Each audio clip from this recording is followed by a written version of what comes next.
equidad de género consta de 4 líneas, desde donde actuamos, desde la línea de diversidad sexual y de géneros, que fue la que pronunció la anterior capacitación, la línea de fortalecimiento a la ruta de atención a denuncia, el observatorio de género y la línea de la que hacemos nosotros parte, que es la línea de fortalecimiento y generación de oportunidades en equidad de género.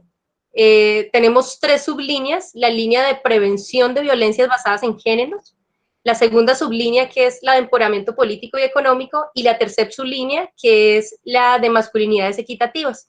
Todas estas líneas trabajamos en conexión con la Casa de la Mujer Empoderada en Buga, que es, en estos momentos es quien trabaja en gran parte del norte del valle.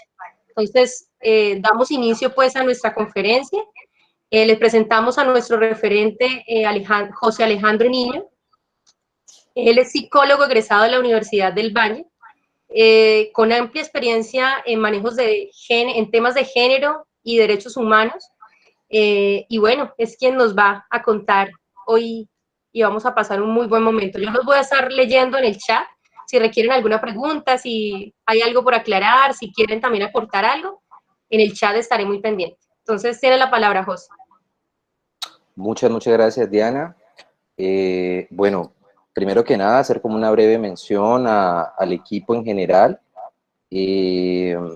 a la Lady Joana Restrepo Contreras, que es la coordinadora de la sublínea, Margarita Ramírez, que es la asesora de género para la Secretaría de la Mujer, Equidad de Género y Diversidad Sexual. Ellas dos son en gran parte la guía del equipo, de este equipo de masculinidades que está compuesto por 2 subequipos, que está el equipo de planeación estratégica compuesto por Wilmer Valencia Villabona, que es el referente territorial, Diana Duque Acosta, Luis Fernando Orejuela, y del equipo pedagógico y metodológico, José Alejandro Niño Vázquez, quien les habla, referente territorial, Mauricio Murillo Blandón y Cristian Camilo Lazo. Primero quisiéramos como proponer unos acuerdos muy breves, muy rápidos, como de este tipo de espacios, propio de este tipo de escenarios virtuales, que ahorita a través de la pandemia se han tornado vitales para nuestros encuentros y poder impactar en la población de alguna manera. Entonces, permanecer con los micrófonos cerrados mientras no se haga el uso de la palabra, usar la opción de levantar la mano o pedir la palabra por medio del chat para hacer preguntas o expresar opiniones, participación activa, respetuosa y libre, partiendo de la base de que todas las personas que estamos aquí presentes aprenderemos un poco este día, participar diligenciando la asistencia suministrada por el equipo de instructores en el chat. En este momento se encuentra, de todas maneras al final de la actividad volveremos a compartir el link para que aquellas personas que lleguen en el transcurso del día, del rato, ya cuando vamos en la mitad del espacio, puedan también diligenciarlo. Quisiera partir con unas breves preguntas muy sencillas, muy genéricas, que se me anime 1 o 2 personas a responder para ellos o para ellas, ¿qué significa ser hombre o qué significa ser mujer? Para, por ejemplo, que me diga una persona aquí, mire, para mí ser mujer es esto, o ser hombre significa esto, esto y esto. ¿Alguien de pronto que se anime a compartirnos su opinión?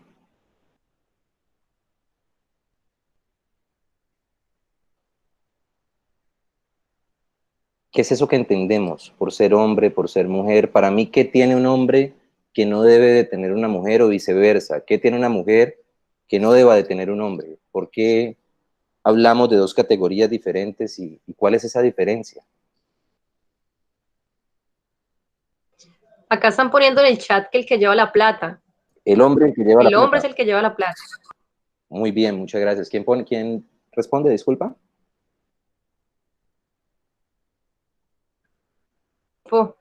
El equipo, las personas del equipo. Perfecto.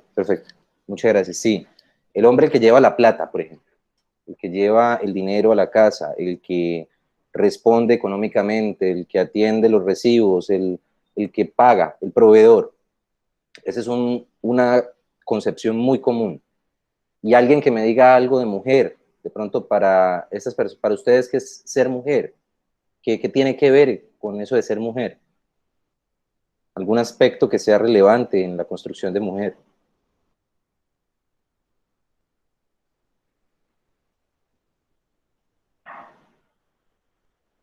Tenemos muy poquitos por este chat, casi todos están por Facebook. Perfecto, perfecto. Bueno, voy a soplarles ahí en este caso para darle agilidad al espacio. Por ejemplo, vamos a empezar a hablar entonces de esas diferencias, como lo podemos ver aquí entonces en esta imagen. Hay unos ciertos significados, unas ciertas representaciones de lo que tiene que ser el hombre que está al costado izquierdo o la mujer que está representada por el dibujo rosado del lado derecho. Entonces, ¿qué aspectos usualmente hemos escuchado que deben de corresponder a uno u otro?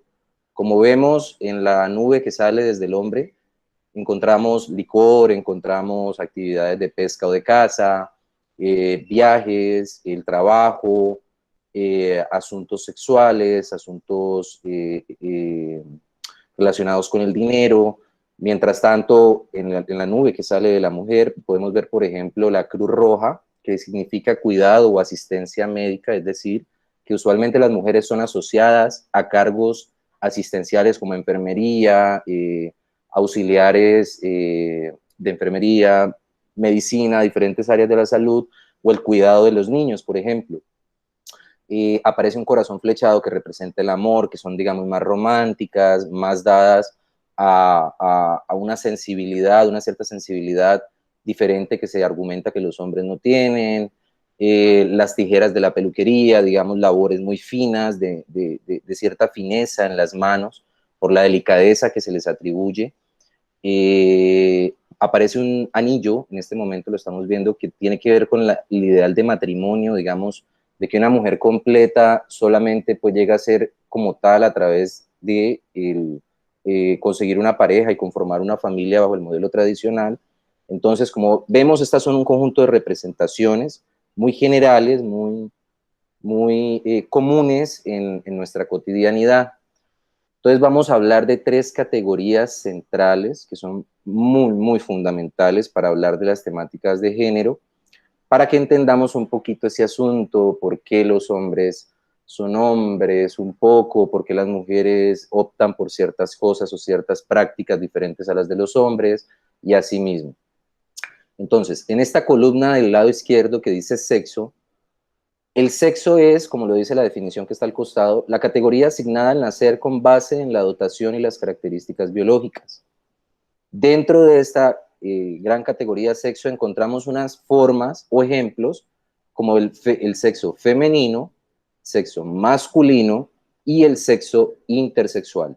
En ese sentido, femenino, todo el aparato reproductor femenino, es decir, a partir de las diferencias biológicas, de la formación de senos, de tener una vagina, de tener todo un aparato reproductor femenino, hormonas femeninas, digamos, toda esta parte biológica femenina, entonces se le asigna una categoría llamada sexo femenino.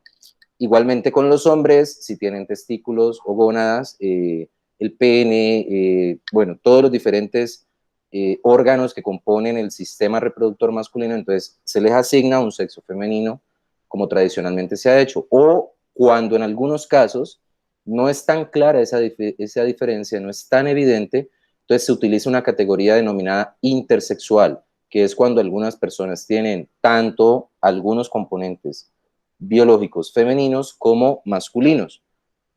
Pasemos a la segunda categoría, que es la identidad de género, que está al costado derecho.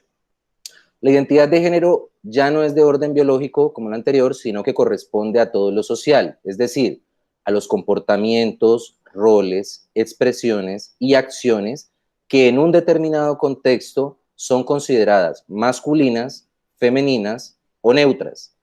En ese sentido, en esta pequeña columna del costado izquierdo, encontramos agrupadas aquellos comportamientos sociales de orden social o en sociedad que son relacionados con el sexo femenino, por ejemplo, usar faldas, usar el color rosado, ser una persona frágil o delicada, depender económicamente de alguien, tener un cabello largo, por ejemplo, son cosas típicamente asociadas al sexo femenino. O, por el contrario, en el sexo masculino, en la columna de la derecha, encontramos usar pantalones, usar color azul, ser una persona ruda o fuerte, proveer económicamente a todas las personas del núcleo o a ciertas personas de su núcleo y usar el cabello corto. Y en la parte de abajo encontramos un cuadro que nos dice género neutro o unisex. Pensemos, por ejemplo, en aquellas prendas que no tienen un sexo claramente marcado, que no están diseñadas para un género claramente marcado.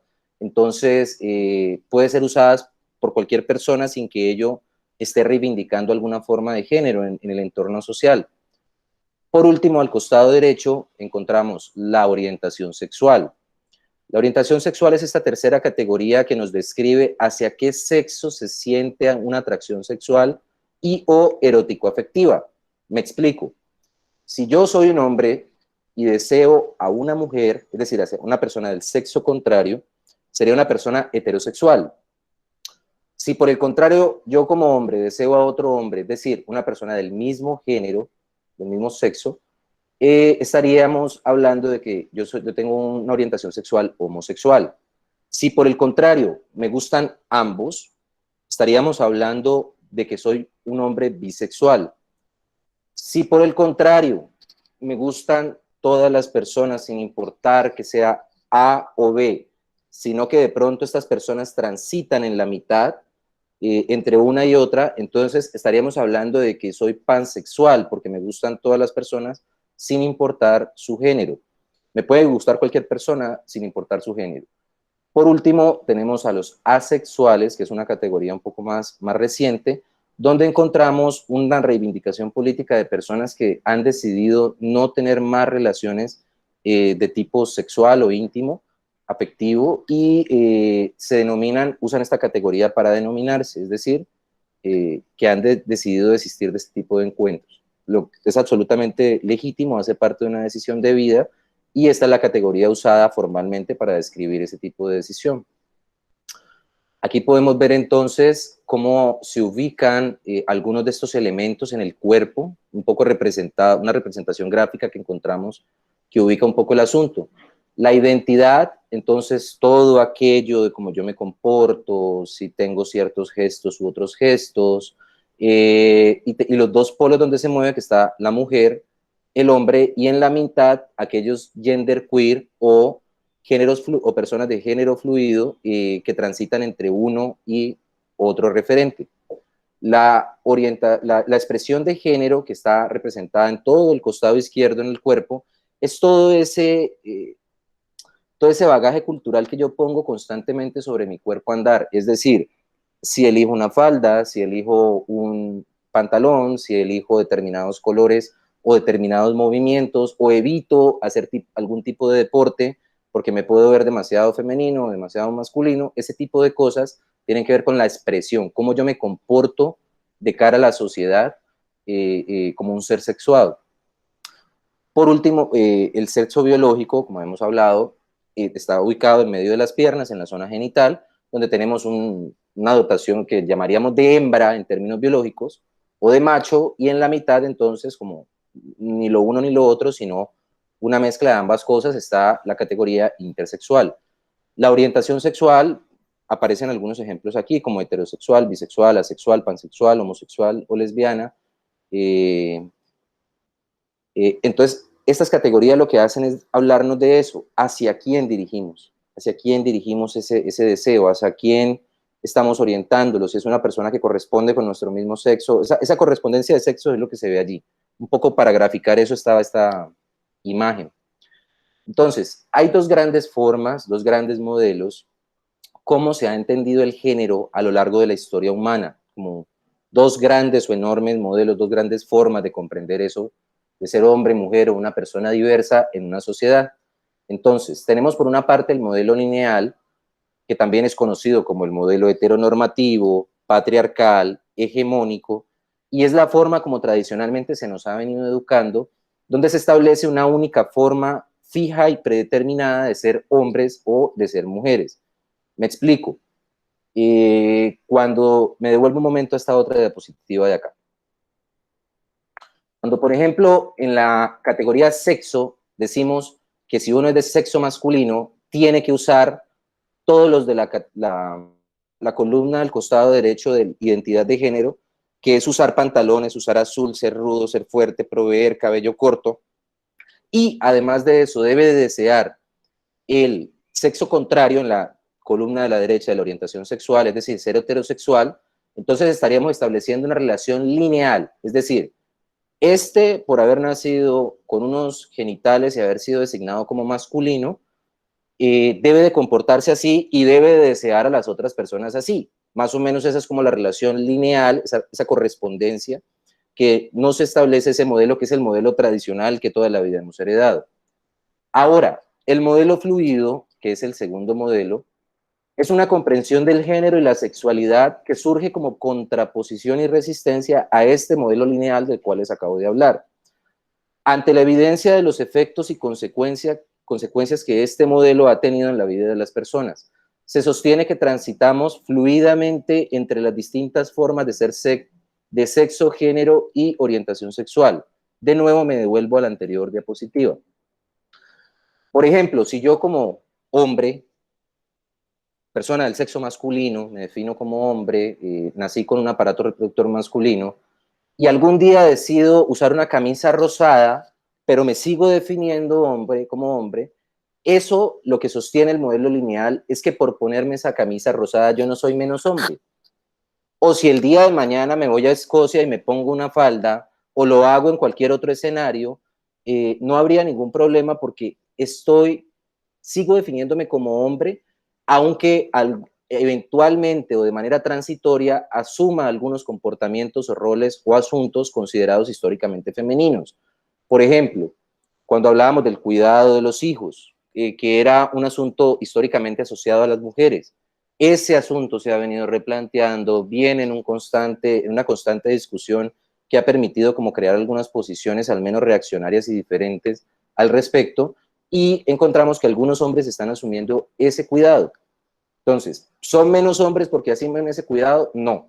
Eso es lo que sostiene el modelo lineal, que uno puede y efectivamente fluctúa entre diferentes referentes, tanto masculinos como femeninos, y eso no tiene por qué ser objeto de sanción social, exclusión o matoneo o bullying.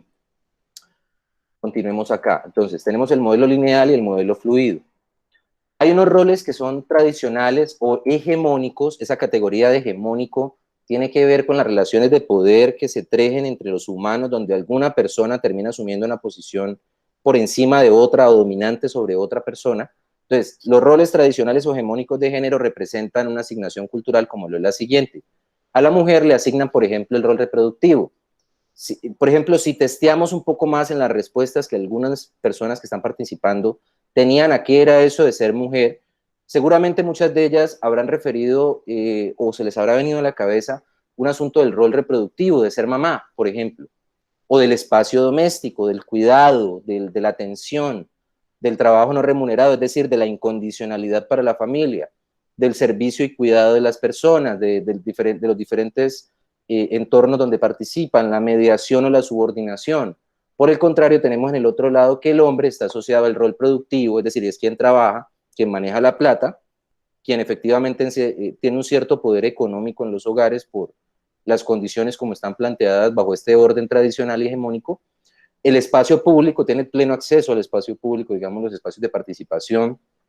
En Colombia no hemos tenido todavía una presidente mujer, por ejemplo. Este tipo de escenarios están reservados para el hombre.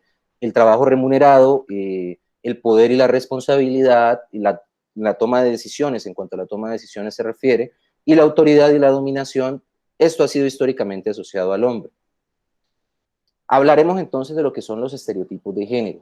Los estereotipos de género son entonces ese conjunto de ideas generalizadas y preconceptuadas que se utilizan cotidianamente en el día a día para poder explicar y direccionar ese comportamiento, la identidad, las expectativas de las personas en función de su género. Buscan indicar cómo debemos de comportarnos y qué roles debemos de desempeñar en determinados espacios donde participamos. Por ejemplo, en la familia, que cuidando a los hijos, cuidando a los hermanitos, cuidando a los sobrinos, cuidando, por ejemplo, las mujeres, o llevando dinero o saliendo a buscar desde muy temprano algún tipo de empleo para sustentar, o reivindicar a través de la violencia la defensa de la familia en algunos conflictos que se puedan enfrentar con los vecinos y demás. Entonces todo esto hace parte de esos estereotipos que hemos venido heredando, que hemos venido en cierta medida recreando en nuestra cotidianidad y que toman vida en nuestro día a día y que impactan la forma como nos relacionamos entre sí, porque nos dice más o menos cómo debemos de relacionarnos. Queda claro, o sea, es importante aclarar que cualquier estereotipo, sin importar sus características, es irracional y tiene consecuencias negativas para los afectados. Existe evidencia profesional pues bastante amplia en la cual estos estereotipos generan cambios en el potencial de desarrollo de las personas. Por ejemplo, cuando una mujer es relegada al ámbito doméstico y no se le permite acceder a la educación. Ahí hay una clara afectación de esta persona por imponérsele este estereotipo. Entonces, si usted va a estudiar a la universidad, ¿quién va a cuidar a los niños? ¿Quién va a cuidar a sus hermanitos? ¿Quién va a cuidar a...? Entonces, imponer este tipo de cosas y desmontar cualquier proyecto de vida alrededor de la parte académica es una manifestación muy clara de estos estereotipos y cómo impactan en la vida y el desarrollo de las personas directamente. Aquí, por ejemplo, encontramos en esta imagen una representación de lo que un hombre puede y no puede hacer para expresar sus emociones. Al costado izquierdo tenemos la cara de un niño llorando. ¿Qué es lo que usualmente se dice? Los niños o los hombrecitos no lloran.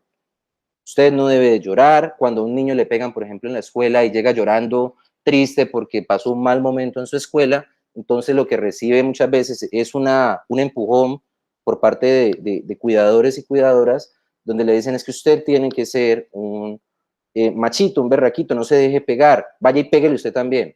Entonces, en cierta medida, este es un ejemplo, una simple muestra de cómo se nos permite o se nos está más permitido para los hombres asumir una posición violenta, agresiva, de enojo, expresar el enojo como una emoción legítima, que mostrarse débil, vulnerable y mostrar el llanto, como lo muestra en la izquierda, en términos de lo social, porque es como quebrar esa imagen del hombre como un guerrero y un dominador. La masculinidad hegemónica, entonces, surge del machismo y es la base del patriarcado como un sistema social organizado en torno al dominio y a los privilegios de los hombres. Me explico. Esto se hace mediante la idealización de ciertas formas de ser hombre con unas estéticas, unos comportamientos y unas características físicas bastante marcadas, pero también mediante el ejercicio cotidiano de distintas formas de poder. Entonces, por ejemplo, cuando decíamos que los hombres tienen que ser musculosos, que tienen que ser así, que tienen que ser así, que se tienen que mover de determinada forma, ahí hay una idealización de la forma de ser hombre y que, por ejemplo, un hombre no se debe dejar burlar de su mujer. Ese tipo de dichos son muy peligrosos porque hacen, digamos, un llamado o propenden o hacen una exaltación de la violencia como una ruta para solucionar los conflictos y además lo asocia a la representación de ser hombre. O sea, que un hombre tiene que hacer eso. Y si no lo hace, entonces, es que se la dejó montar de la mujer, es que como poco hombre. Entonces, ahí hay por esa parte y por otra parte el poder que ejerce el hombre sobre la misma mujer en el ejercicio de esta lógica. Entonces, a nivel económico, a nivel político, racial, violento, racional, entre otros. En esta imagen vamos a encontrar algunos ejemplos gráficos, donde aparece, por ejemplo, algunos ideales de hombre aquí al costado izquierdo, en este dibujo del hombre con un letrero amarillo que dice fuerte, dominante, protector, importante, infiel y racional. Son como estereotipias o formas comunes alrededor de lo que es ser hombre. Por el lado derecho tenemos ser una mujer débil, sometida, protegida, tierna, fiel, afectiva, sumisa en esencia. Entonces, eso es lo que pone sobre la mesa o lo que marca, por ejemplo, una tendencia del hombre hegemónico. El ejemplo que les daba ahorita, el que sigue aquí al costado derecho, no llores, que las que lloran son las niñas. Eso es una escena muy común en los hogares, verse siempre como el macho, al costado derecho, entonces, diferentes formas de esta masculinidad en los entornos sociales, cómo la violencia se abre paso en las formas de ser hombre y algunas estereotipias aquí al costado derecho. Precisamente hay 4 arquetipos comunes o 4 formas donde históricamente se han mostrado como comunes o formas comunes de ser, de construir la masculinidad, exaltando algunos de esos valores de los cuales acabo de hablarles. Por ejemplo, el rey, la persona que se desparpaja, le gusta que lo atiendan, que deja los zapatos tirados, que no hace ningún tipo de esfuerzo, que no asume su propio cuidado, sino que le gusta tener como un conjunto de personas en una condición servil. El guerrero dominador, que por el contrario lo que hace es mediar los conflictos a través de la violencia, los insultos, hemos visto muchos casos de feminicidio, por ejemplo, donde no le pueden dar trámite a través del diálogo a sus problemáticas, sino que entran a asumir la violencia y anular a la mujer en esa relación a través de la violencia, o por ejemplo a otros hombres. Es decir, aquí cualquier persona puede ser víctima de un personaje que corresponda con este arquetipo del cual estamos hablando. El tercero, que está abajo, es el mago sabiondo, que corresponde con ese poder racional o ese uso de ciertos poderes, de la formación académica, de un cierto conocimiento que se tenga para manipular a las otras personas, o por ejemplo, cuando una persona se las cree saber todas y no es capaz de reconocer su imperfección, y por el contrario, trata de mantener siempre que tiene la razón, así no la tenga. Esa es una clara manifestación, por ejemplo, de este estereotipo. O el amante conquistador que aparece acá abajo, que es precisamente quien está tratando de reivindicar esa masculinidad a través de, como una colección, como haciendo una especie de colección de mujeres o de parejas a lo largo de este tiempo, como mostrar que es un semental activo y que puede responder a todas. Eso es a eso corresponden los estereotipos, como formas muy comunes, generales de ser hombre en nuestra sociedad. La violencia de género, entonces, de acuerdo con la Conferencia Mundial de la Mujer en Pekín, es definida como todo acto de violencia sexista que contiene un resultado posible o real de daño de naturaleza física, sexual, psicológica, incluyendo las amenazas, la coerción o la privación arbitraria de libertad para las mujeres, ya sea en la vida pública o la privada. Es considerado entonces uno de los crímenes encubiertos, es decir, esto es un delito. Eso es uno de los puntos, yo creo que sobre los cuales en esta presentación más tenemos que hacer énfasis. Este tipo de violencia es un delito, ya vamos a ver más adelante los detalles de la ley que sanciona como delito este asunto, pero es un crimen, o sea, está afectando la calidad de vida de las personas y de las mujeres afectadas, y en ese sentido, este tipo de asuntos deben de cambiar. Hace parte de la agenda de las Naciones Unidas, hace parte de la agenda nacional, de la agenda departamental, municipal, etcétera. De todos los escenarios posibles, nos estamos preocupando al respecto de este tema porque los efectos que se evidencian son realmente fuertes. Hay un asunto y es que como siempre se persigue un ideal inalcanzable de ser hombre, por ejemplo, ser siempre la persona que provee. Llegará algún momento donde eso no se dé, donde nunca se podrá tener siempre el poder económico o el control en determinada situación. Entonces, cuando la construcción de masculinidad está ligada a este tipo de aspectos que son tan variables, por ejemplo, ahora en la pandemia, que la situación económica se agudizó, vimos cómo esto tuvo un efecto en la imagen, en la autoimagen de algunos hombres, porque simplemente se sentían por un momento desplazados porque el breve poder o control que ya habían logrado considerar o construir en algunos escenarios era de tipo económico, y lo perdieron, por ejemplo, su trabajo. Entonces, viendo cómo la mujer en ocasiones llevaba algunos otros recursos a la casa porque podía trabajar y traer y conseguirlos, pero entonces él veía como con recelo, bueno, ¿y esto qué? ¿Este asunto qué? ¿Cómo lo vamos a manejar aquí si en cierta medida esto es un asunto de hombres? Vamos a hablar entonces de la ley 1278 del 2008, que reconoce el daño psicológico como uno de los tipos de violencia, el cual es la consecuencia proveniente de la acción, la omisión destinada a degradar o controlar las acciones, comportamientos, creencias y decisiones de otras personas mediante la intimidación, manipulación, amenaza directa o indirecta, humillación, aislamiento o cualquier otra conducta que implique un prejuicio en la salud psicológica, la autodeterminación o el desarrollo personal. Segundo, tenemos el daño o sufrimiento físico, que es el riesgo o disminución de la integridad corporal de una persona, el golpe. Ya estamos hablando del golpe como tal, es la forma más común, digamos la que más fácil reconocemos. El daño o el sufrimiento sexual, que tiene que ver con las consecuencias de esta acción consistente de obligar a una persona a mantener un contacto sexual, físico o verbal en determinadas situaciones o a participar en otras interacciones sexuales mediante el uso de la fuerza, la intimidación, la coerción, el chantaje, el soborno, la manipulación, la amenaza o cualquier otro mecanismo que anule o limite la voluntad personal. El cuarto aspecto, la D, es el daño patrimonial, que tiene que ver con la pérdida, transformación, sustracción o destrucción, retención o distracción de objetos y instrumentos de trabajo, documentos personales, bienes, valores, derechos o económicos destinados a satisfacer las necesidades de la mujer. Entonces, por ejemplo, si una persona tiene una casa y esta persona hace algún tipo de artimaña jurídica para intentar quitarle la parte que le corresponde a su pareja, ahí estaría ejerciendo este tipo de violencia y estaría incurriendo, violando este tipo de ley y estaría siendo objeto de las sanciones correspondientes. En ese sentido, cuando se retienen, por ejemplo, en un hogar, cuando hay una separación y no le quieren devolver las cosas, este tipo de cosas hace parte de la violencia patrimonial. La violencia económica, que tiene que ver con la reducción y privación de los recursos económicos a la mujer o los hijos con el objetivo de coaccionar, manipular y o dañar a la persona o a su integridad. Una forma de esta violencia es cuando se obliga a depender económicamente del agresor, por ejemplo, cuando se le cierra a ciertas mujeres por parte de su pareja la posibilidad, por ejemplo, de ir a buscar trabajo. O es muy común, por ejemplo, que cojan y le boten la cédula para que no logren hacer efectivo algún tipo de proceso de contratación. Este tipo de cosas son comunes y hacen parte de una violencia económica, por esa coacción y esa limitación que hay al acceso a los recursos para esta persona para poderla coaccionar más fácilmente, manipular más fácilmente. La violencia institucional corresponde a aquella violencia física, sexual, psíquica, simbólica, que es ejercida abusivamente por agentes y funcionarios del Estado en el ejercicio de sus funciones. Esto, por ejemplo, incluye la aplicación de normas, protocolos, prácticas institucionales, descuidos y privaciones en detrimento de una persona o un grupo de personas.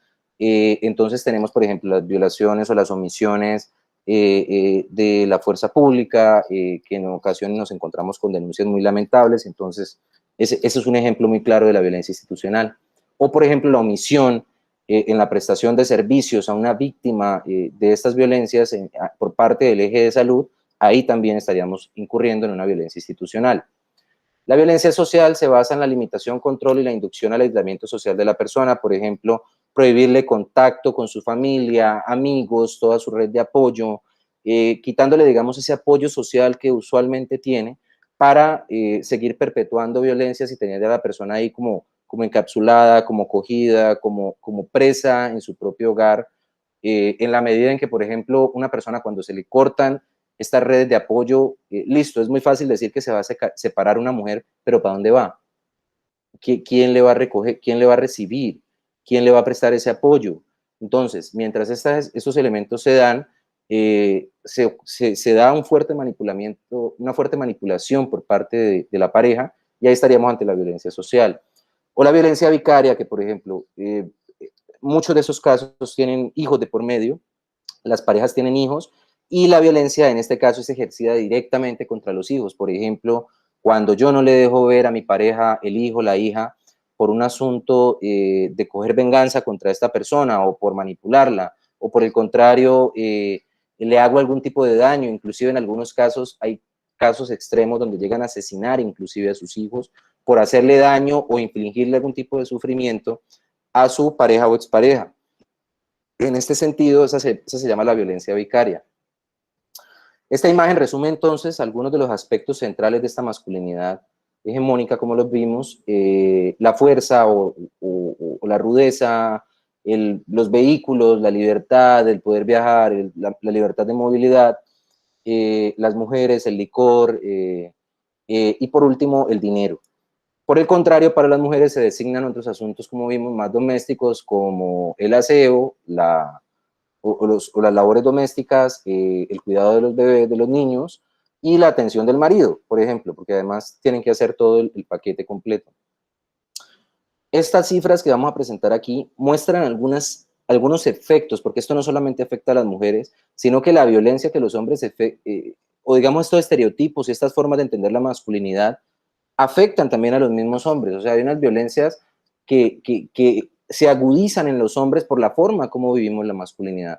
Por ejemplo, los hombres, al ser más violentos, no es gratuito que, por ejemplo, en el año 2019, que es el año pasado, hayamos tenido 2.507 homicidios de hombres y 217 de mujeres, es decir, entre los hombres nos matamos más.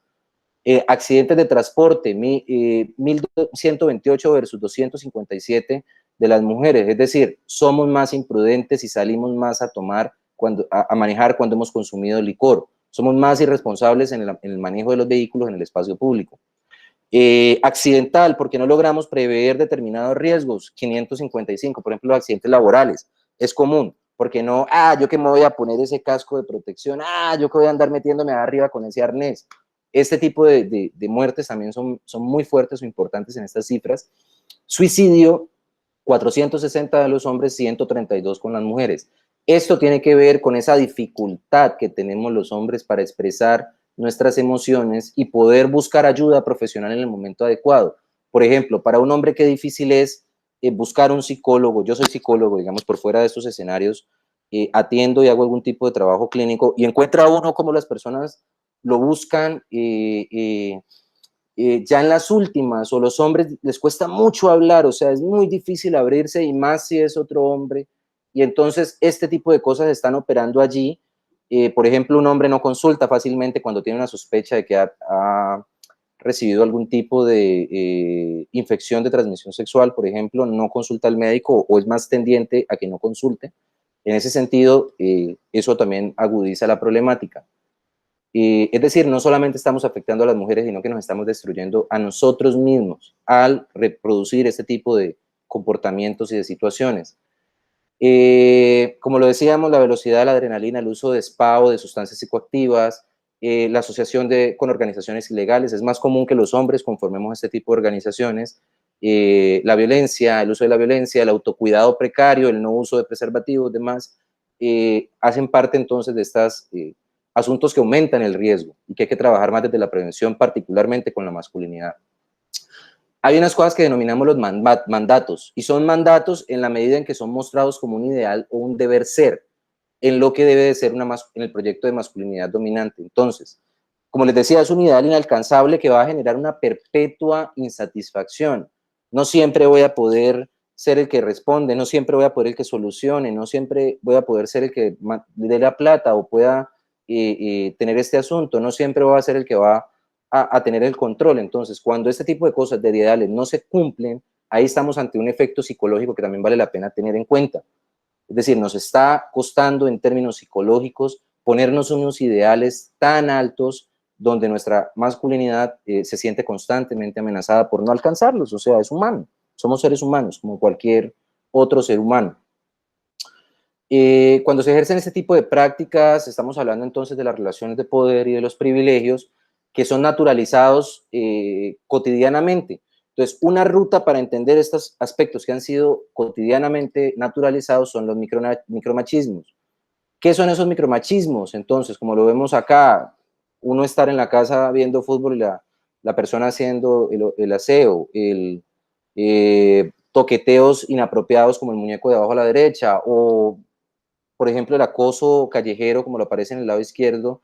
Este tipo de micromachismos que digamos están allí, son cotidianos, no necesariamente corresponden a un golpe o a un tipo de violencia física, no obstante, están ejerciendo un tipo de daño o de presión sobre las personas afectadas. Entonces, tenemos comportamientos históricamente normalizados como el uso de la violencia física, de la violencia, como les decía, en la no colaboración con las labores domésticas, el violar esa posibilidad de las mujeres del uso del espacio público cuando estamos, por ejemplo, invadiéndolo y haciendo comentarios inapropiados, haciéndoles sentir mal en el uso del espacio público, inseguras. Ahí estamos entonces hablando de esos micromachismos que no pasan, pero digamos, no toman una gran trascendencia en la medida en que no logran infringir la ley como tal, pero no obstante están ejerciendo un efecto muy fuerte sobre las personas afectadas. Algunos tipos de estos machismos están los utilitarios, que son los que son usados, por ejemplo, en las responsabilidades domésticas, donde se supone el aprovechamiento de la disposición femenina para el cuidado, por ejemplo, la maternalización de la mujer, la delegación del trabajo y las personas, el cuidado de las personas, el requerimientos abusivos o solapados, donde, por ejemplo, a través de la manipulación, entonces, se les lleva como a aceptar cosas, se busca que acepten cosas que no deberían de aceptar o que no parten de una base igualitaria. Los micromachismos encubiertos que, por ejemplo, utilizan el afecto, la empatía, la credibilidad depositada en el hombre para así aprovecharse de asumir un rol dominante. Por ejemplo, la falta de intimidad o pseudointimidad. Ay, pero mi amor, ¿tú por qué no te vas a dejar ver el celular? Pues nosotros que nos tenemos tanta confianza y tú que eres tan linda y tan querida, ese tipo de cosas, por ejemplo, se encubren y se endulzan a partir de unas ciertas estrategias de manipulación, pero en última lo que están haciendo es una falta a la intimidad, a la pseudointimidad, a una desautorización, por ejemplo, de la voz de la persona, la opinión de la persona, el paternalismo, la infantilización, por ejemplo, cuando una mujer se le dice, no, es que usted, no, yo creo que vos debes de estar diciendo eso, no, yo creo que vos deberías de estar pensando eso, o sea, se le quita voz a su palabra y por el contrario se les da una posición como infantilizante, como si no tuvieran la capacidad de pensar. A eso se refieren este tipo de machismo. Los coercitivos, que corresponden al uso de esa fuerza psíquica, económica y personal con el fin de intentar obligar a la mujer, limitar su libertad, expoliar su pensamiento, su tiempo, su espacio, restringiendo la capacidad de decisión. Por ejemplo, la intimidación, el control del dinero, el uso expansivo o abusivo del espacio público y del tiempo, la insistencia abusiva sobre un asunto sobre el cual ya las personas dijeron que no, la mujer dijo que no, la imposición de intimidad, por ejemplo, cuando hacemos envío de fotografías inapropiadas, cuando hemos acordado en las redes sociales hacer algún tipo de intercambio íntimo con una mujer. Aquí estamos haciendo esa imposición de, mira, esta es mi genitalidad, apelación a la superioridad de la lógica varonil, es que los hombres hacemos esto mejor, o todo eso tiene que ver, o la toma o abandono repentino de los mandos en la situación.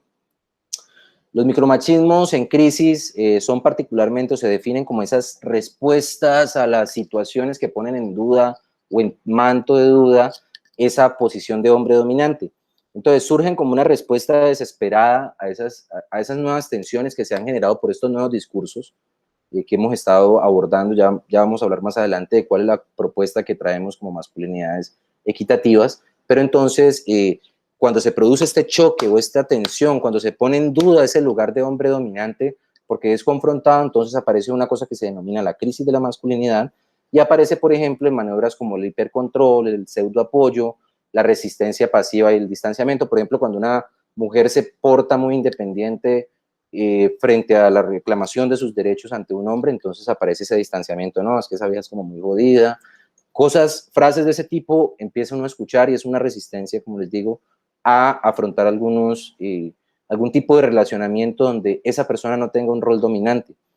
Rehuir a la crítica de la negociación, hacer promesas y méritos, cuando aparece, por ejemplo, ya la violencia física, y mi amor, es que esto no vuelve a pasar en la vida, yo no te vuelvo a pegar, yo no vuelvo a hacer esto, yo no te vuelvo a engañar, yo en esa crisis donde la estabilidad con su pareja se ve afectada, entonces aparece eso, o por ejemplo el victimismo, dar lástima, es que nadie me quiere, es que yo me voy a matar, es que este tipo de asuntos aparecen entonces como una maniobra para no ser confrontado por esta crisis, este momento de confrontación, no asumirlo de frente, sino darle una cierta curva o darle esquivar de cierta manera la responsabilidad.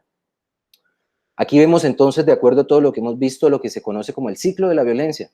Entonces, estos macromachismos utilitarios y encubiertos de los cuales estábamos hablando, son como una candela, como un carbón que va a entrar a esa ebullición del ciclo de violencia, y a través de los mecanismos coercitivos, por ejemplo, hablamos del estallido, el estallido como tal.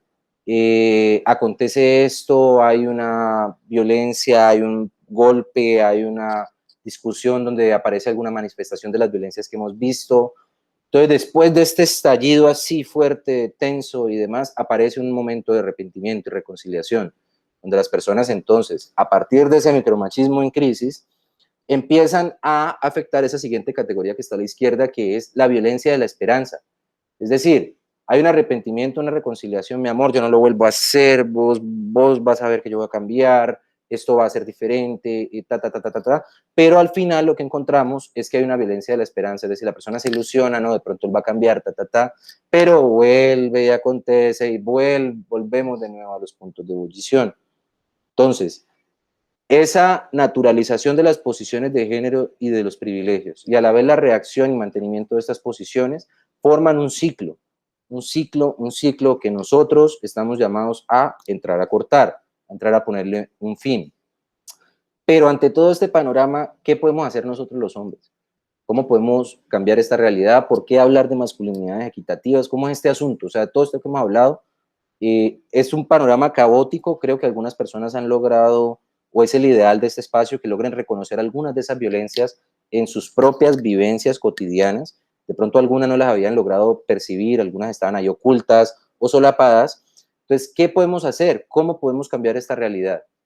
Primero, lo primero, tenemos que reconocer que esto efectivamente, estas formas de relacionarnos están mal y que debemos de emprender un cambio, de hacer una transformación.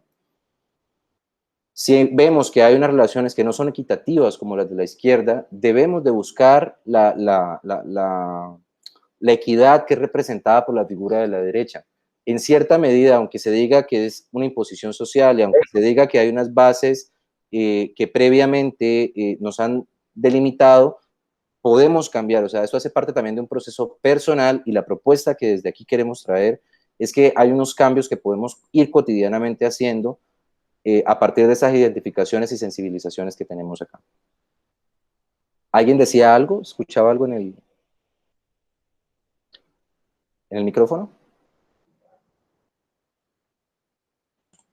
Creo que no. No, no hay comentarios. Vale, vale. Entonces, ¿nosotros de qué venimos a hablar? De una propuesta que se llama las masculinidades equitativas. ¿Qué es esa vaina? Equitativas, como saben, tiene que ver con el poder, con el ejercicio solidario, compartido del poder, donde yo no cojo el poder para imponerme sobre el otro, sino que por el contrario lo hago para trabajar de manera conjunta y potencializarnos y alcanzar juntos diferentes metas y nuevos escenarios y lograr nuevos niveles de relacionamiento mucho menos violentos y mucho más amigables. Esas son las masculinidades equitativas. Aquellas formas, maneras de ser y sentirse hombre en las que se cuestionan y se ponen en crisis constantemente aquellos aspectos que ya vimos que pertenecen al modelo tradicional. Es decir, que buscan construir relaciones más justas y dignas con la sociedad mediante la transformación de valoraciones y comportamientos que tienen como base el respeto, la tolerancia, el cuidado y la responsabilidad. Son como 4 valores clave en esto de las masculinidades equitativas. Si yo te respeto, si yo tengo un tipo de aceptación por tus diferencias, si yo te cuido y no te estoy atacando y no te estoy haciendo daño, y si yo soy responsable de mi papel como papá, como hombre, como amigo, como diferentes espacios que ocupo, ahí estamos hablando de una masculinidad equitativa o una forma de ser hombre más equitativa.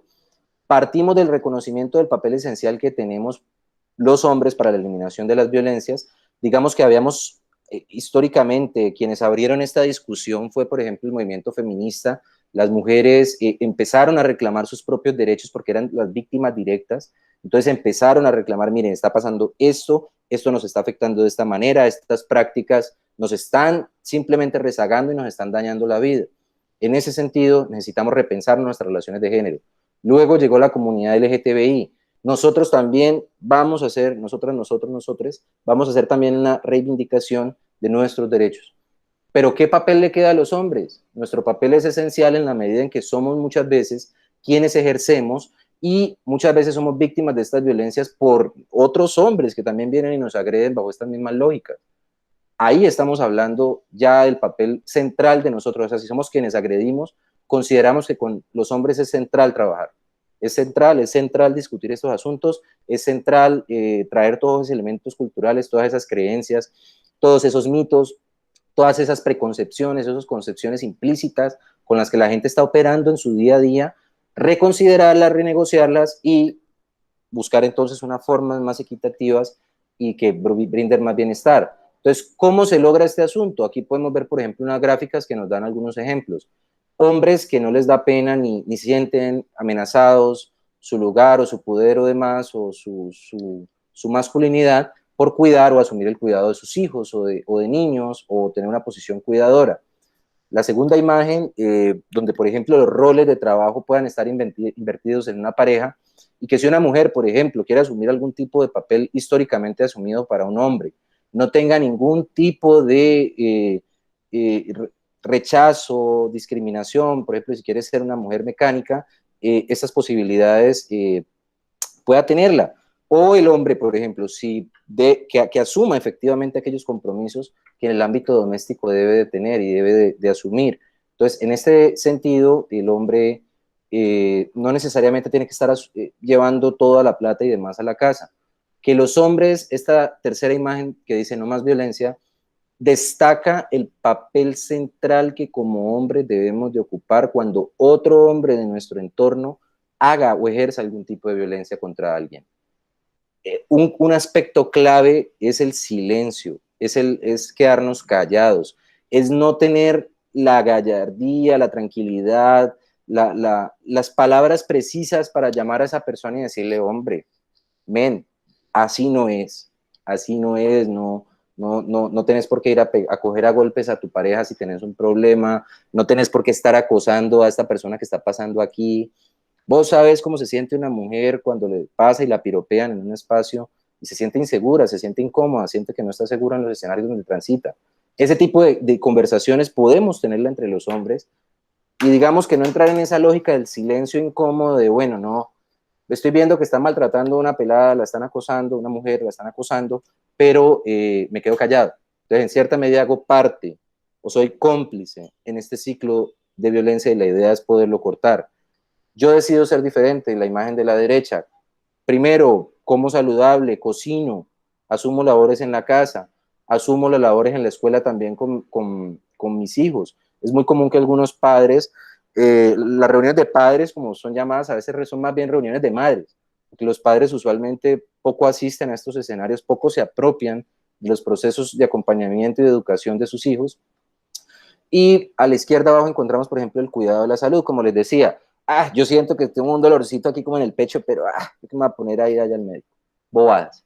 No, es que yo tengo este problema aquí de la piel, pero yo que me voy a poner a ir al médico, no, esos son bobadas. Entonces, ese tipo de cosas hacen que la salud se deteriore, que no nos cuidemos, que algunos aspectos que son detectables en algunas fases tempranas no sean detectados y nos puedan acarrear inclusive la muerte. Entonces, una manera de cuidarnos es proteger nuestra salud haciendo ejercicio, haciendo un deporte adecuado, evitando la ingesta inadecuada o excesiva de sustancias psicoactivas o alcohol, por ejemplo, evitando el consumo de grasa. Este tipo de cosas ayudan o abonan al bienestar físico y mental de las personas.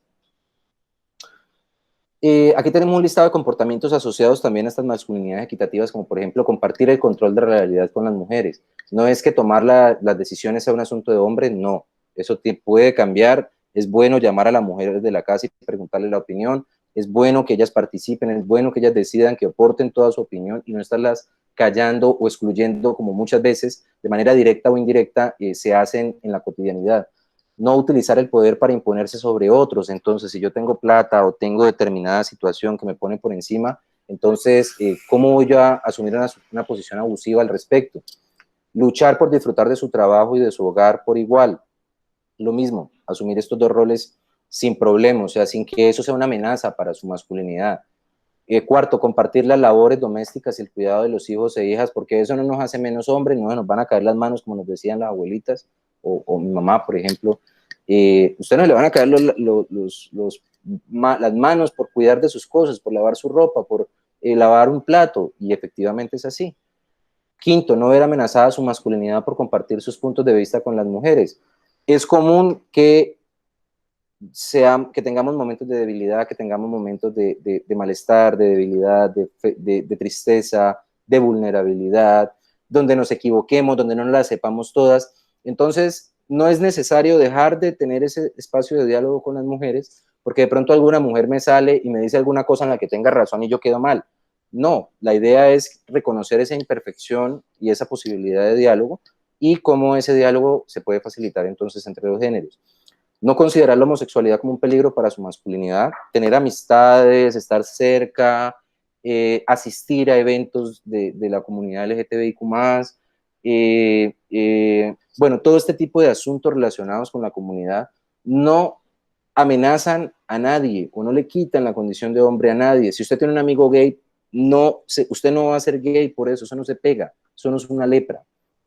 Eso es, si usted quiere serlo, en su momento lo será. Pero ser gay, compartir con personas que son gays, o trans, o bisexuales, o lesbianas, o demás, no lo van a hacer a usted, ni amenazan su masculinidad, ¿de acuerdo? Eso es característico. Séptimo, ser contrario a una educación sexista y homofóbica para los hijos e hijas. Todo este asunto comienza desde casa.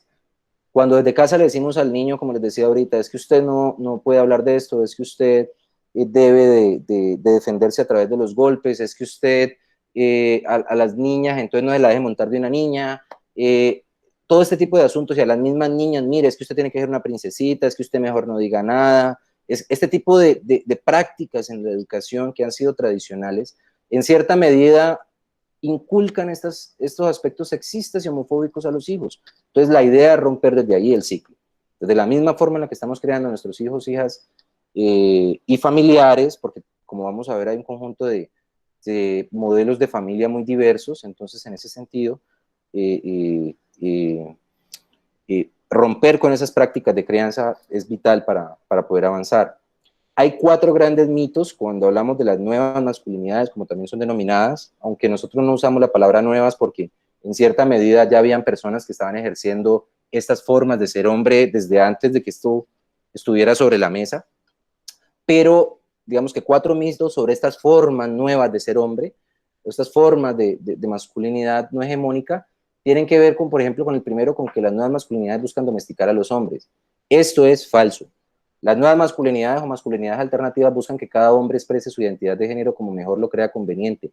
No se trata de hacer hombres blandos o violentados por la mujer o atacados o sumisos, sino todo lo contrario, de reconocer que son personas imperfectas y que en el marco de esa imperfección no hay por qué ser una persona violenta o que afecte a las demás personas. Segundo, los hombres también son víctimas del machismo. Esto es verdadero. Como acabamos de ver, un hombre machista, si se pone de violento y por dárselas de gallito fino va y saca un arma y le pega un tiro a un vecino, un familiar, un amigo, lo que sea, ahí estamos viendo una práctica clara de cómo un hombre es directamente afectado por estas prácticas por otros hombres. Que quede claro esa parte, por otros hombres. No hay una forma única de ser hombre, verdadero, tercer mito. Cada hombre es libre de asumir la masculinidad como lo prefiera según su personalidad y todas las visiones son válidas. Por ejemplo, en algunos lugares del mundo el uso de la falda es considerado propio de los hombres también. Esto es totalmente variable, es cultural, en nuestros hogares, entre, por ejemplo, la cultura paisa, la cultura bayuna, la cultura del Pacífico, la cultura del sur del país, bueno, de las diferentes regiones del país, vamos a encontrar más o menos unas consistencias, pero aún así entre las mismas hogares, o sea, al interior de los mismos hogares, hay diferencias sobre la forma como concebimos lo que es ser un hombre. Entonces, que un hombre, por ejemplo, en algunos lados tiene que ver con la plata, en otros lados tiene que ver con el cuidado incondicional de la familia, en otros lados tiene que ver con ser rudo, con ser mancancán, con ser una persona que no demuestra debilidad, demás. Eso entonces es un mito. Las nuevas masculinidades no afectan en nada a las mujeres. Falso. Si se cambian estos estereotipos, si logramos replantear nuestro lugar como hombres en la sociedad, nuestros comportamientos, automáticamente las mujeres se van a ver beneficiadas al vivir con unos hombres que no ejercen la violencia y las tratan con más igualdad. Eso ya es una base, esa es sobre la base sobre la cual actuamos y es a través de estas sensibilizaciones que se logran hacer unos primeros acercamientos para generar transformaciones a largo tiempo. Estos son algunos tipos de familia, la familia de origen, por ejemplo, cuando los hijos, abuelos, madres, o sea, todo lo que tiene que ver con la parte biológica, la familia extensa, cuando, por ejemplo, nos juntamos en Navidad, los abuelos, abuelas, las hermanas, los hermanos, papás, todos, tíos, tías, primos, toda esta gente, entonces esto se llama la familia extensa. La familia nuclear es como ese grupo de personas que están básicamente bajo un modelo heteronormado, papá, mamá, hijos. La reconstituida, que es por ejemplo cuando hay padres separados y uno de los padres decide armar familia con su nueva pareja, uno de los, entonces en este sentido estaremos hablando de una familia reconstituida. La monoparental, que es cuando un solo padre o madre asume el cargo pues, del cuidado de los hijos o del hijo. Numerosa, cuando estamos hablando de personas con muchos hijos, con una familia extensa. Homoparental, en la medida en que los padres o los cuidadores son personas del mismo sexo, lesbianas o dos hombres gays, o bueno, infinidades de modelos y formatos que hay. La adoptiva, que como bien sabemos, cuando una persona es entregada por algún organismo en adopción a unas personas que no le dieron, no le permitieron nacer o no salieron de sus cuerpos, es decir, no no aportaron esa carga genética para la construcción del niño, pero no obstante, lo han adoptado y lo han asumido como familia, lo han acogido en el seno de una familia. El de acogida es cuando es algo muy parecido al adoptivo, pero es temporal, es, digamos, pensado por un tiempo de manera pasajera, y sin hijos, cuando estamos hablando de parejas que no han decidido que la maternidad o la paternidad no es la forma como quieren vivir sus vidas. Todo esto hace parte de las formas de familia. La idea es que como hombres podamos pensar cuál es nuestra participación en cada uno de estos, que miramos a ver si alguno de estos formatos de familia que tengamos cercanos a nosotros, estamos asumiendo alguna actitud excluyente o algo por el estilo, porque todas en esencia responden a un vínculo que va mucho más allá de lo biológico. Nosotros nos comprometemos, yo me comprometo a luchar por la equidad de género, es un pacto que hemos venido haciendo desde la Gobernación del Valle del Cauca, porque para nosotros es central. ¿Y vos te comprometés? Muchas gracias. Este es el correo de la sublínea de masculinidades equitativas. Creo que voy a dejarla un poco acá sobre la mesa para que puedan anotarlo si quieren enviarnos sus comentarios, algún tipo de apreciación o asunto al respecto. Y quisiéramos entonces como dar paso a unas breves preguntas, como para ampliar algún aspecto que consideren oportuno que podamos tratar, o que nos manifiesten sus opiniones, o bueno, nos digan qué les ha parecido este espacio.